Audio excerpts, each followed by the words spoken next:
Bonjour Nicolas Bouzou. Bonjour Dimitri, bonjour à tous. Alors ce matin, vous n'êtes pas en studio et pour cause, vous êtes au Royaume-Uni, à Sheffield, la ville des Full Monty. Eh oui, c'est à 230 km au nord de Londres.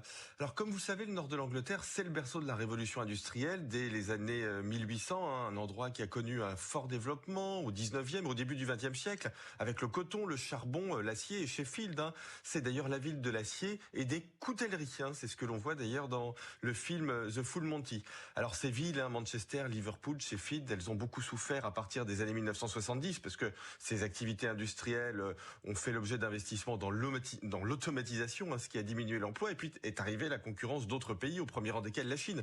Songez Dimitri que la Chine produit aujourd'hui la moitié des besoins mondiaux en acier et en charbon. Et alors aujourd'hui, Sheffield et ses environs, ce nord industriel et industrieux du Royaume-Uni, est-ce qu'il va mieux ?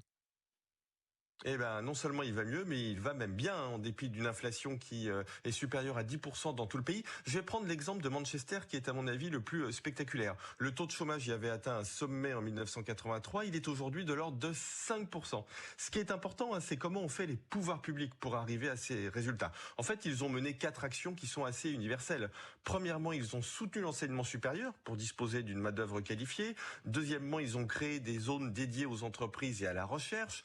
Troisièmement, ils ont amélioré les transports urbains, rénové les centres-villes, ils ont assuré la sécurité. Et puis, quatrièmement, ils ont soutenu la culture, les loisirs, ou les deux d'ailleurs. À Manchester, par exemple, vous avez l'un des plus grands musées du football au monde. Eh bien, agir de cette façon-là, ça marche. Des leçons, selon vous, à en tirer pour la France ?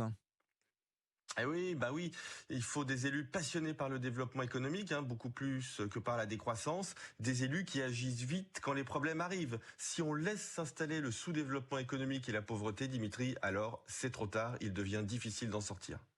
Merci beaucoup Nicolas Bouzou en direct de Sheffield au Royaume-Uni avec nous ce matin. Merci beaucoup Nicolas, on vous retrouve dès demain.